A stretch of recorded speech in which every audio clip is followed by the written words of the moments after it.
Halo Sobat Sehat semua, Assalamualaikum warahmatullahi wabarakatuh. Salam jumpa kembali dengan saya Sugito di channel Berbagi Sehat. Channel edukasi dan motivasi seputar asam lambung, GERD, anxiety psikosomatis berdasarkan pengalaman saya sebagai orang yang pernah menderita asam lambung, GERD, anxiety psikosomatis dalam waktu yang cukup lama. Dan alhamdulillah sekarang sudah sembuh. Harapan saya khususnya kepada teman-teman yang masih dalam penderitaan asam lambung, GERD, anxiety psikosomatis setelah menonton video ini akan dapat tersugesti dan termotivasi untuk dapat cepat sembuh. Saya bisa sembuh, insya Allah teman-teman pasti juga bisa sembuh. Badai pasti berlalu. Baiklah teman-teman, pada kesempatan kali ini ya saya akan berbagi seputar asam lambung, GERD, anxiety psikosomatis dengan topik sensasi badan terasa sakit karena asam lambung psikosomatis. Baiklah teman-teman ya, sebelum saya lanjutkan tolong yang belum subscribe channel ini klik subscribe dan loncengnya supaya teman-teman tidak ketinggalan konten video-video berikutnya. Dan jika suka klik like, selalu bagikan ke sosial media teman-teman. Semoga bermanfaat buat kita semua. Baiklah kita lanjutkan ya. Jadi topik kita kali ini adalah sensasi badan terasa sakit ya karena asam lambung psikosomatik. Teman-teman semua, jadi penyebab badan terasa sakit ya ini memang disebabkan dari asam lambung psikosomatik. Artinya pertama kita terkena psikosomatiknya ya pada saat kita sudah menderita asam lambung agak lama, nah kemudian terkena anxiety dan psikosomatik.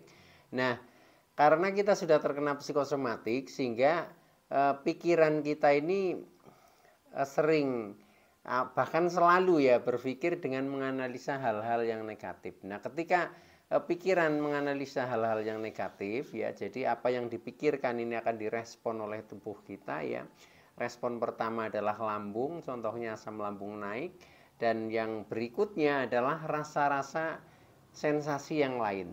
Entah itu disebabkan karena asam lambungnya sudah naik atau mungkin dari psikosomatik secara langsung ya.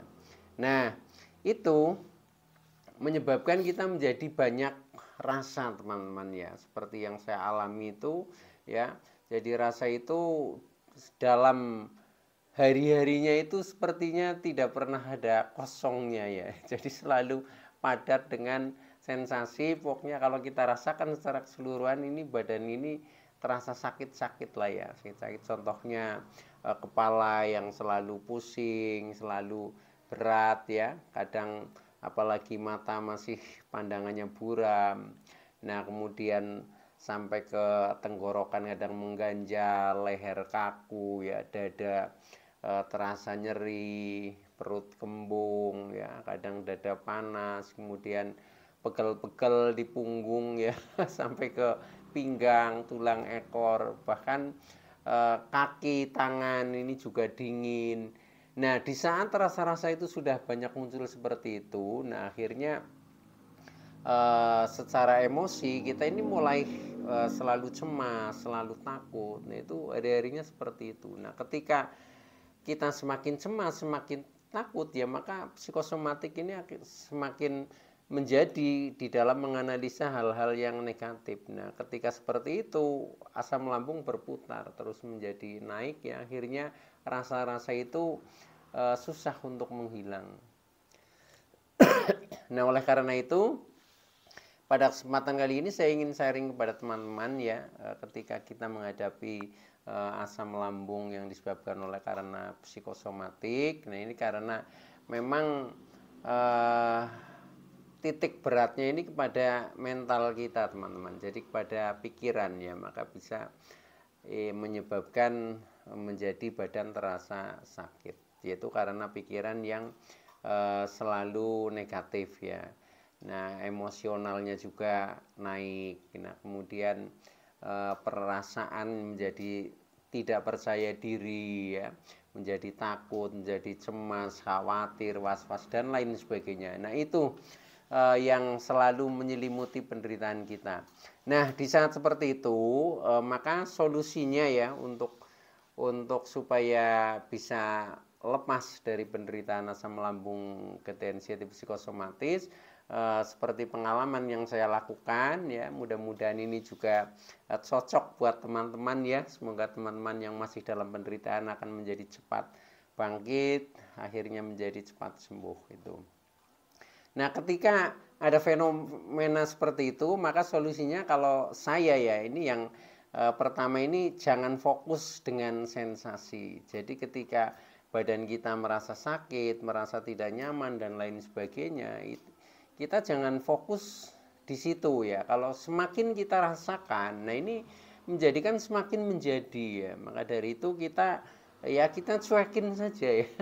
Kita cuekin saja walaupun kita menahan rasa ya, tapi anggap saja itu hal biasa karena kita sudah mungkin bertahun-tahun merasakan. Nah itu nggak usah dirasakan ya, anggap saja memang diri kita pada saat ini ya seperti ini, seperti itu ya. Jadi justru yang muncul adalah syukur saja, syukuri saja yaitu syukuri dan kita nikmati saja ya, pada akhirnya nanti akan nikmat betul ya itu. Nah, jadi jangan fokus dengan sensasi, itu yang pertama. Kemudian yang kedua, supaya kita tidak fokus dengan sensasi, yang kedua adalah tipnya masa bodoh dengan sensasi. Jadi walaupun banyak rasa ya, pokoknya kita tepukan saja ke dada ya. Masa bodoh dengan sensasi, sensasi hanya numpang lewat. Faktanya saya baik-baik saja, saya tidak apa-apa, saya sehat walafiat. Nah, seperti itu untuk menguatkan mental ya, selalu afirmasikan kata-kata seperti itu. Nah, itu yang saya praktekkan seperti itu, lama-lama menjadi mental kuat. Nah, akhirnya kita bisa bangkit melawan penderitaan asam lambung psikosomatik. Oke, itu tip yang kedua. Kemudian tip yang ketiga, di saat sensasi banyak yang muncul ya, badan terasa sakit, nah ini alihkan perhatiannya, alihkan perhatian. Nah, bagaimana caranya mengalihkan perhatian?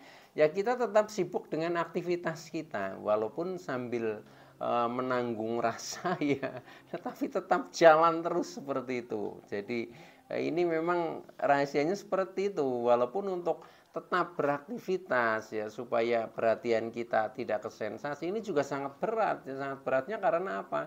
Karena kita menanggung rasa ya, menanggung rasa itu. Tapi karena ini sebagai terapi penyembuhannya memang harus seperti itu ya, maka kita harus beranikan diri sehingga takut juga sedikit-sedikit akan menghilang, cemas juga akan menghilang. Pokoknya kita yakini saja, kita percaya diri saja bahwa kita ini orang sehat gitu. Faktanya ketika kita dicek dokter ya secara medis, itu juga organ-organ tubuh kita kan baik-baik saja, artinya sehat. Nah itu yang sebagai dasar ya. Jadi untuk mengalihkan perhatian kita tetap isi dengan aktivitas normal seperti itu aja teman-teman ya. Insya Allah bisa, pasti bisa ya. Jadi paksakan saja untuk bisa, memang harus dipaksa itu, walaupun prosesnya sedikit demi sedikit. Nah itu saya paham seperti itu, tidak apa-apa ya itu.